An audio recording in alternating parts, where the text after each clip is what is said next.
দানিয়াল আলাইহিস সালামের মতো নবী যিনাকে হিব্বুল্লাহ বলা হয়, হিব্বুল্লাহ আল্লাহর ভালোবাসা। আমাদের নবীজি যখন দুনিয়াতে আসেন তো মাত্র ওনাকে চাদরের উপরে রাখা হয়েছে, রাখতে দেরি, উনি সেজদায় যেতে দেরি করেন নাই। লম্বা সেজদার পরে উনি আত্তাহিয়াতুর সূরতে উঠা পড়ছেন, শাহাদত আঙ্গুলি উপরে উঠাইতে দেরি, সমগ্র জগৎ আলোকিত হইতে দেরি হয় নাই। কিতাবে আছে আম্মা জান রুম আর পারস্যের সমস্ত বড় বড় উপস্থাপনা কামরায় বসে দেখতেছিলেন, আর আম্মা জান আশ্চর্য হইতেছিলেন। তো একটু পরে যখন শুয়ে পড়ছেন দৌড়ায় কোলে নিছেন, কোলে নিতে দেরি, ঘরের ছাদ ফাটতে দেরি হয় নাই। আর কুয়াশা ভিতরে ঢুকতে শুরু করছে, ঢুকতে ঢুকতে ঢুকতে, আরবিতে এটাকে গমাম বলে, গমাম। ঢুকতে ঢুকতে পুরা ঘর যখন আচ্ছন্ন হয়ে গেছে তো উপর থেকে আওয়াজ আসছে, গাইয়িবু হাদা তিফ, তাড়াতাড়ি এই বাচ্চাকে গায়েব করো। তুফু মাশারিকাল আরদি ওয়া মাগারিবাহা, সমগ্র জগৎ ঘুরায় নিয়ে আসো। কেন? হাত্তা ইয়ালামাল খালকা বিইসমিহি ওয়া নাতিহি ওয়া সূরাতিহি, সমগ্র সৃষ্টি আর জগৎ যেন আমার বন্ধুকে চেহারায় নামে গুণে চিনে। সুবহানাল্লাহ। পর মুহূর্তে যেন কেউ না বলতে পারে যে আমি চিনি না, এই কথা যেন না বলতে পারে যে ভুলে ব্যবহার ভুল হয়ে গেছে। তারপরে আওয়াজ আসছে আরিদু আলাইহি কুল্লা রুহানি, মাত্র কয়েক মিনিট আগের বাচ্চা বসে রুহানি জগতের সব এই সিনায় বড়, মিনাল জিন্নি ওয়াল ইনসি ওয়াল মালাইকাতি ওয়াল ওয়াহশি ওয়াত তায়র, জিন, ইনসান, ফেরেশতা, চতুষ্পদ প্রাণী, এমনকি পাখির ভালো গুণটা পর্যন্ত ঢুকাও, যত ভালো গুণ আছে সব ঢুকাও। সুবহানাল্লাহ। তারপরে বলছে 20 নবীর 20টা গুণ দাও। আতুহু খুলুকা আদম, তরজমা করব না কিন্তু, আতুহু খুলুকা আদম, মারিফাতা শীশ, সুজাআতা নূহ, খুল্লাতা ইব্রাহিম, লিসানা ইসমাঈল, রিদা ইসহাক, ফাসাহাতা সালেহ, হিকমাতা লূত, বুশরা ইয়াকুব, জামালা ইউসুফ, সবরা আইয়ুব, তাআতা ইউনুস, জিহাদা ইউসা, সৌতা দাউদ, হুব্বা দানিয়াল, ওয়াকারা ইলিয়াস, জুহুদা ঈসা, কুওয়াতা মুসা, হাইবাতা সুলাইমান ওয়া ইলমাল খিজির। সুবহানাল্লাহ। 20টা গুণ ঢুকাও। তো ফেরেশতারা আওয়াজ দিছে, নবী তো 1.25 লক্ষ, মাত্র তো 20 জনের নাম বললেন। তো উপর থেকে জবাব আসছে অববিদুহু ফি জামি আখলাকিন নবিয়্যিন, সমস্ত নবীদের আখলাকের ভিতরে এই বাচ্চাকে ডুবায় দাও। সুবহানাল্লাহ। তো দানিয়াল আলাইহিস সালামের ভালোবাসা দিছিলেন, ওই আপনার কপাল কত বড় এটা দেখাইতেছিলাম। দানিয়াল আলাইহিস সালাম আল্লাহর কাছে দোয়া করছিলেন, আল্লাহ যা প্রশংসা দেখতেছি উম্মতে মুহাম্মাদির, উম্মত হইতে চাইলে তো হওয়া যাবে না, কেননা ওরা আসবে অনেক পরে, আমি চলে আসছি আগে।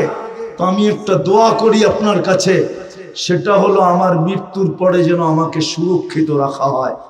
উম্মতে মুহাম্মাদি আসার পরে এদের হাতের মাধ্যমে যেন আমাকে কাফন আর দাফন করা হয়। সুবহানাল্লাহ। বলেন, যেই নবী আপনার হাতে কাফন দাফন চায়, আপনার ভাগ্যটা কত বড় ভাবেন না, ভাবতেও পারেন না,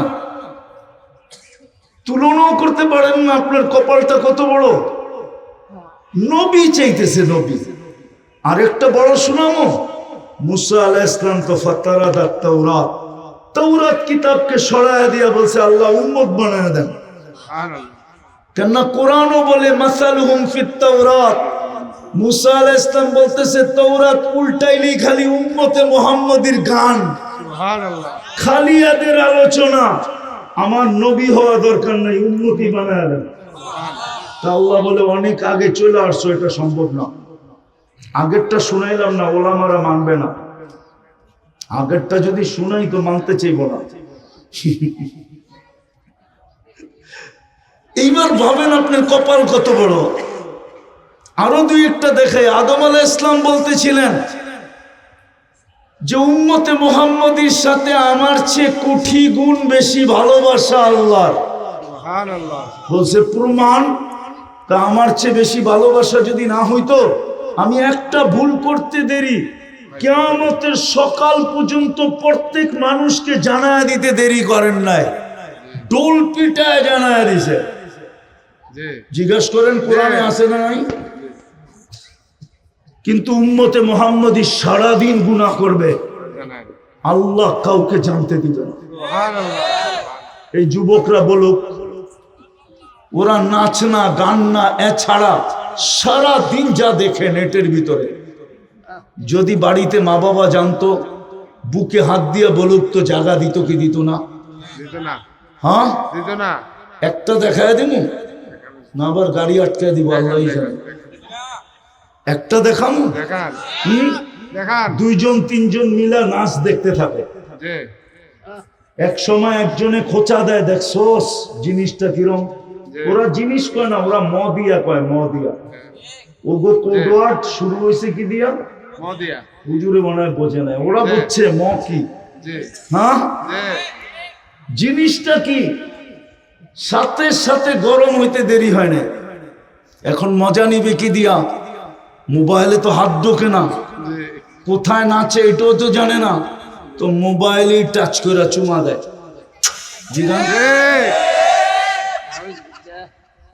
হুজুরে নাউজুবিল্লাহ পড়ে কোন কই যান? সত্য তো? হ্যাঁ, কে লুকায়? আমি তো একদিনের চুমার কথা বললাম, এরকম তো ডেলি চুমা দেয় শতবার। কে লুকায়? আদম আলাইহিস সালাম তো এটাই বলতেছিল যে কত বড় কপাল, কত বড় ভালোবাসা। আরেকটা দেখামো, আদম আলাইহিস সালাম বলতেছিল একটা ভুল করতে দেরি জান্নাতে বাড়ি করে দিতে দেরি করে না। উম্মতে মুহাম্মদী সারাদিন গুনাহ করবে, রাত্রে ডাইকা ডাইকা গুনাহ মাফ করে জান্নাত হাতে উঠায় দেয়া দেবে।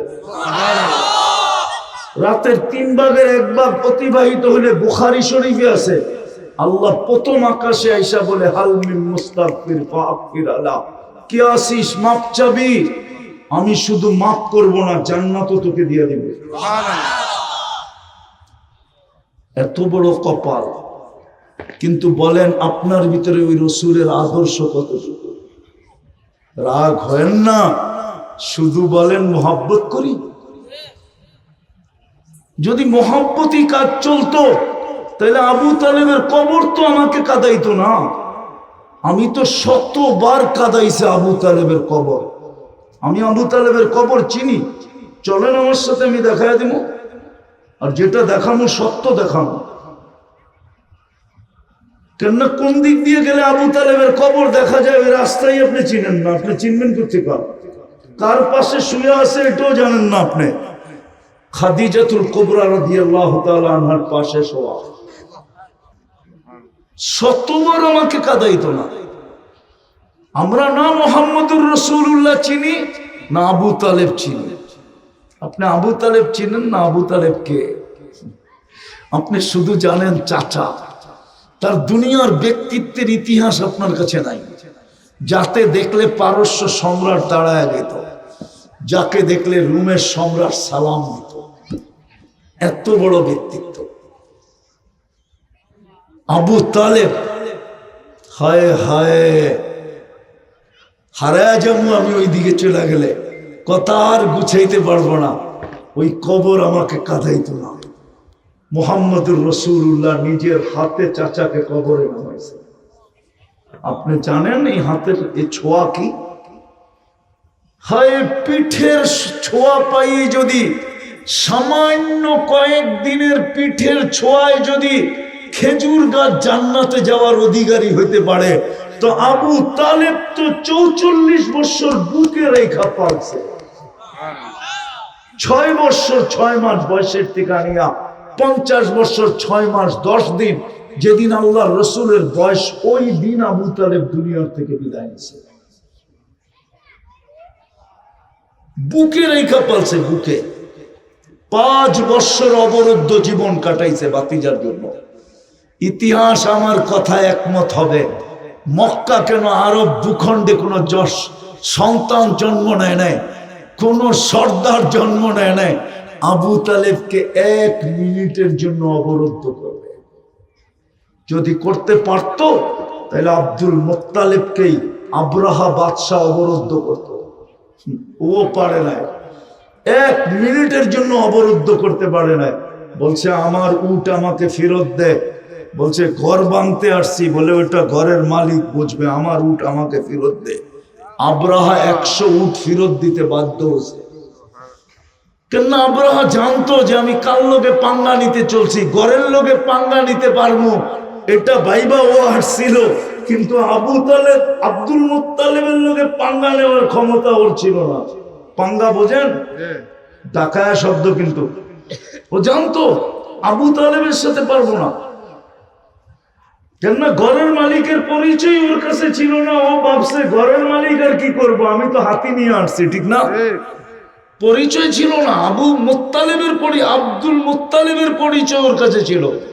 উট ফেরত দিছে সাথে সাথে। আয়েশা পুরা জাতিকে নিয়ে পাহাড়ের দিকে যেতে যেতে ঘরের দরজায় খালি হাত রাইখা বইলা গেছে, দরজায় হাত রাইখা কি বইলা গেছে। আরেকটা বললে তো ওলামা মানবই না। আল্লাহর রসুল জন্ম নিছে কোন মাসে, কোন বছর? আমাল ফিল, ঠিক না? এরকমই তো, ভুল বলতেছি? আমাল ফিল ওই বছরে তো জন্ম নিছে, ঠিক না? হ্যাঁ হ্যাঁ, ওলামা তো মানবে না। বলছে আমেনা আমিও ধরলাম, কেননা শ্বশুর তো আব্দুল মুত্তালিব, আমিও ধরলাম, তুইও একটু হাত দিয়া ছুঁয়া দে, তুই একটু হাত দিয়া ছুঁয়া দে। বলছে আপনার ঘর আপনার কাছে রেখা গেলাম, মুআররিখিন লিখছে, নাইলে আমি বলতাম না। আমেনারে বলছে তুই একটু হাত দিয়া ছুঁয়া দে। আগেরটা বললে আর কেউ মানবে না, এই জন্য বলতেছি না। কেননা মুহাম্মদুর রাসূলুল্লাহ সাল্লাল্লাহু আলাইহি ওয়াসাল্লাম যে আমেনার পেটে আসছে, এখন তো ডাক্তারি পরীক্ষায় জানা যায় প্রেগনেন্ট হয়েছে। ওই সময় জানতে অনেক সময় লাগতো, এরকম টেকনোলজি তো ছিল না। কিন্তু পেটে আসতে দেরি, আমেনা জানতে দেরি করে নাই। আমেনা জানতে, কেননা পেটে আসতে দেরি, ঘরের দেওয়াল সালাম দিতে দেরি করে নাই। আমেনা সালাম, দুজাহানের বাদশা চলে আসছে। কিন্তু বালুর কণা সালাম দিতে দেরি করে নাই। বাহিরে যাওয়ার পরে মেঘ ছুটা এসে সালাম দিতে দেরি করে নাই। আবু জাহানের বাদশা চলে আসছে। আমেনা, হায় হায় হায়। তো যেটা বুঝাইতেছিলাম, ওই নবীর উম্মত আপনি, কপাল আপনার কত বড়। আমি বুঝাইতে গেলে আমাদের সমাজ, আসলে সত্য এটা, আমরা এগুলো নিয়ে চর্চা করি না তো, এই জন্য আমি বুঝাইতে গেলে আপনাদের বুঝে আসবে না যে আপনি কত বড় কপাল।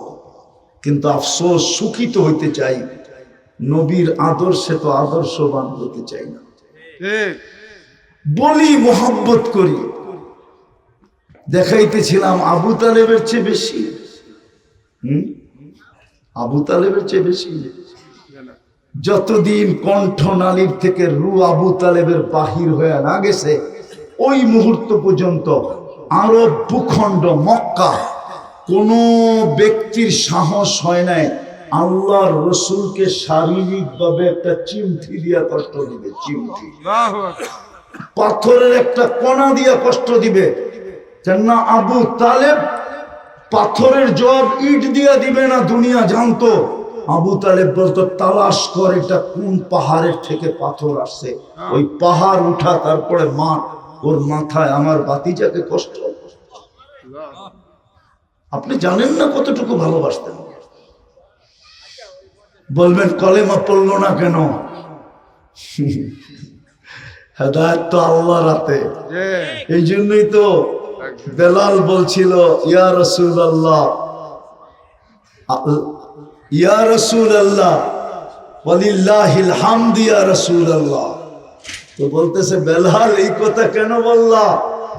ইয়া রাসূলুল্লাহ, আল্লাহর প্রশংসা আদায় করতেছি, হেদায়েত যদি আপনার হাতে থাকতো তাহলে আমি বেলালের সিরিয়াল মনে হয় জীবনও আসতো না। আপনি তো বনু হাশিমকে হেদায়েত দিতেন, তারপরে কুরাইশকে, তারপরে মক্কাবাসী, তারপরে আরব ভূখণ্ড। আমি বেলাল কই সেই ইথিওপিয়া, আমার সিরিয়াল জীবনে আসতো না। প্রশংসা আল্লাহর, যিনি আমারে 7 নম্বরে হেদায়েত দিয়েছেন। এই জন্য খুশিতে বলতেছি আল্লাহ তোমার প্রশংসা। আল্লাহর বুঝানো ছিল যে শুধু ভালোবাসা কাজে আসবে না, রাগ হয় না, পায়ে হাত রাখি। আমি এটাই বুঝাইতে চাইতেছি, এত বড় কপালের অধিকারী করতে চাইলো আপনি নবীর আদর্শ কতটুকু মানেন, কতটুকু নবীর আদর্শ মানেন। ওই রসুল যে আপনার জন্য 23 বছরে একবারও চোখের পানি থামে নাই। আমি বুঝাইতে পারতেছি না আপনাদেরকে, 23 বছরে একবারও চোখের পানি থামে নাই। 23 বছরে জিবরিল মিকাইল যে দুইজন মিলা জিজ্ঞাসা করতেছে মা জালা আরাকা তাবকি, যখনই দেখি কাঁদেন কেন? বলছে উম্মতের জন্য চোখের পানি থামে না। দেখি আপনাদের দিলে লাগে কিনা। যিনি দুনিয়ার থেকে যাওয়ার সময় চোখে পানি, জিবরিল আলাইহিস সালাম জিজ্ঞাসা করছে এখন কাঁদেন কেন? বলছে ফামান লিবাদিনি উম্মতি, আমার পরে উম্মতকে দেখাকে রাখবে। এখনো কবরে যিনি উম্মতের জন্য কাঁদতেছেন, কে আবুল সামরকান্দি রহমতুল্লাহ আলাইহি লেখছেন, কবর থেকে যখন উঠবে অহুয়া ইয়াবকি ওয়া ইয়াকুল, চোখে পানি থাকবে, মুখে চিৎকার থাকবে, জিবরিল আইনা উম্মতি, ময়দান তো খালি, আমার উম্মত কোথায়? আওয়াসালা শফিরি জাহান্নাম, আমার উম্মত কি আমাকে ফাঁকি দিয়ে পুলসিরাতের কিনারে চলে গেছে? জিবরিল আলাইহিস সালাম কসম খায়া সান্ত্বনা দিবে, জমিনের উপরে আপনি ব্যতীত কেউ ওঠে নাই। বিইজ্জাতিল্লাহি ওয়া জালালি মা শাক্কাল আরদা আহাদুন ইল্লা আনতা, আপনি ব্যতীত জমিনের উপরে কেউ ওঠে নাই। আপনি শান্ত হন, উম্মত এখনো ওঠে নাই। যেই রসুল আপনার জন্য কবরের থেকে কাঁদতে কাঁদতে উঠবে, সামান্য একটা এলাকায় পথ পাওয়ার জন্য, বলেন আমাকে যুক্তি দিয়া, ইউনিয়ন পরিষদের চেয়ার পাওয়ার জন্য এই বাংলার জমিনে কত বাচ্চা এতিম হয়েছে আজ পর্যন্ত, কত মেয়ে বিধবা হয়েছে বলেন, কত মার বুক খালি হয়েছে বলেন, কত তাজা রক্ত এই জমিনে পড়ছে বলেন, শুধু ইউনিয়ন পরিষদের একটা চেয়ার, শুধু ওয়ার্ডের একটা চেয়ার। বলেন আমাকে, আপনার নবী আমার নবী দুজাহানের বাদশাহ মুহাম্মদুর রাসূলুল্লাহ তো কিয়ামতের মাঠে মাকামে মাহমুদ পাবে। মাকামে মাহমুদ কি প্লাস্টিকের চেয়ারের মতো? দুটা চেয়ারই তো আল্লাহ বানাইছেন, একটা কুরসি, একটা মাকামে মাহমুদ। উনি তো বৈশা দেখবেন না চেয়ারটা কিরম বানাইছেন, উনি শুধু চোখ দিয়ে দেখবেন, হাত লাগায় দেখবেন, কিন্তু বৈশা দেখবেন না। আল্লাহ জিজ্ঞেস করবে বসেন না কেন? বলছে যে 3 জায়গায় ছোটে ও বসে কি করে? বলছে 3 জায়গায় ছুটবেন মানে আমি উম্মতকে বইলা আসছি নিজের হাতে হাউজে কাউসার পান করাবো।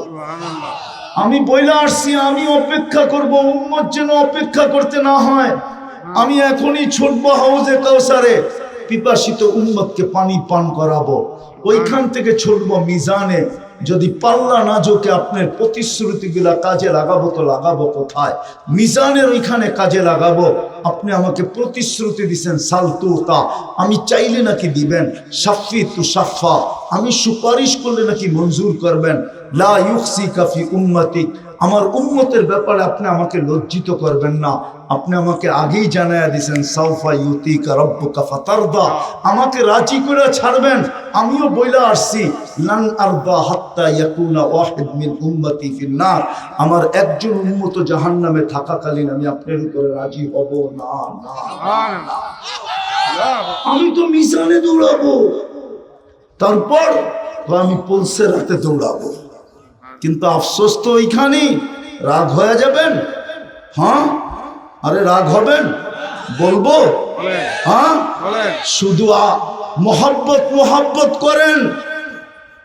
একজনও তো নাই এখানে গত শুক্রবারে 1000 দুরূদ পড়ছে, একজনও নাই, একজনও না স্টেজে আছে না স্টেজের বাহিরে আছে।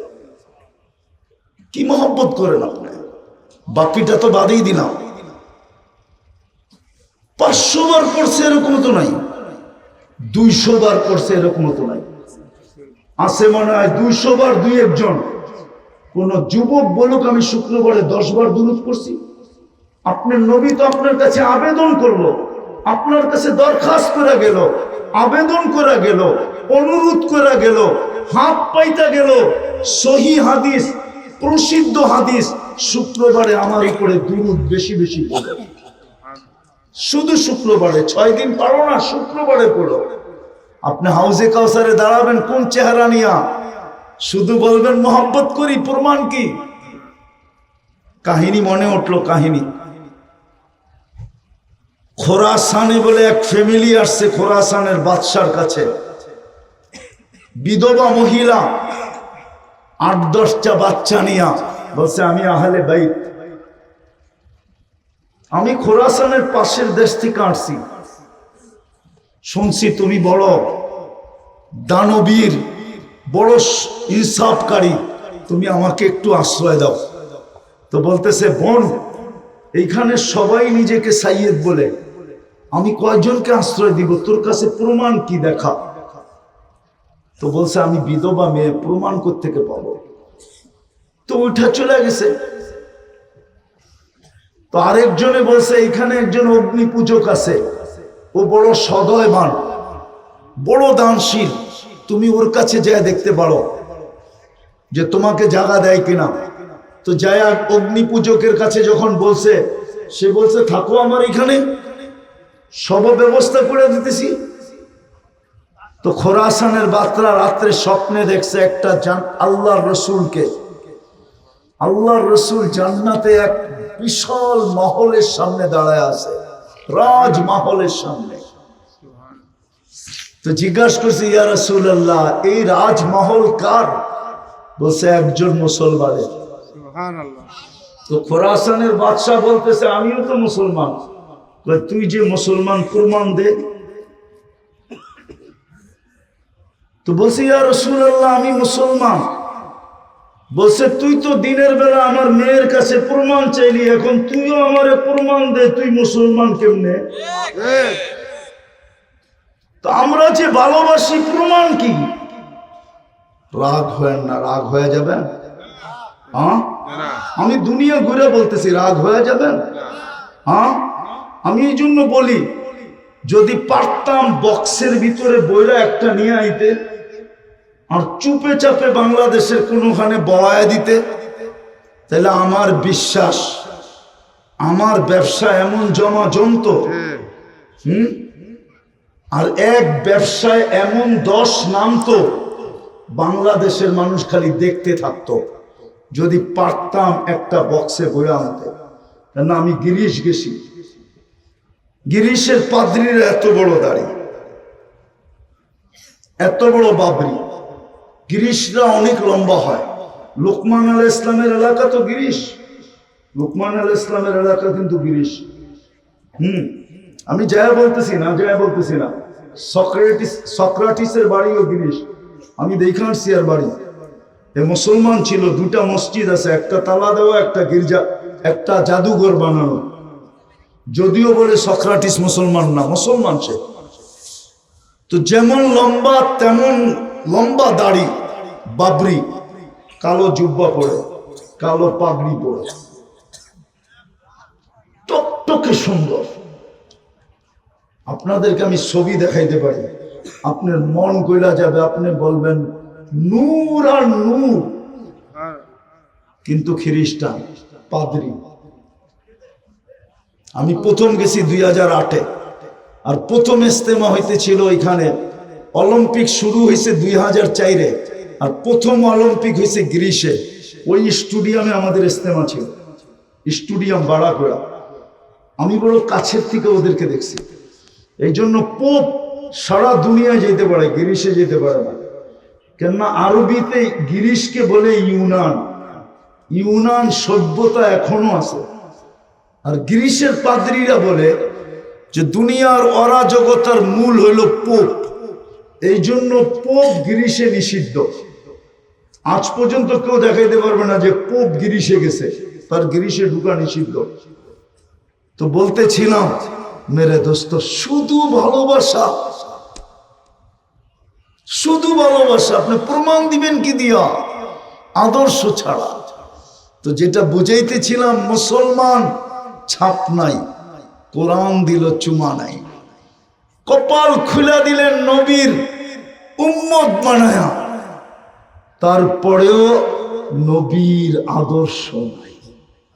তা আপনি সুখে থাকেন কি করে? আপনি মাথায় পিস্তল নিয়ে গুলি করবেন না তো কে করবে?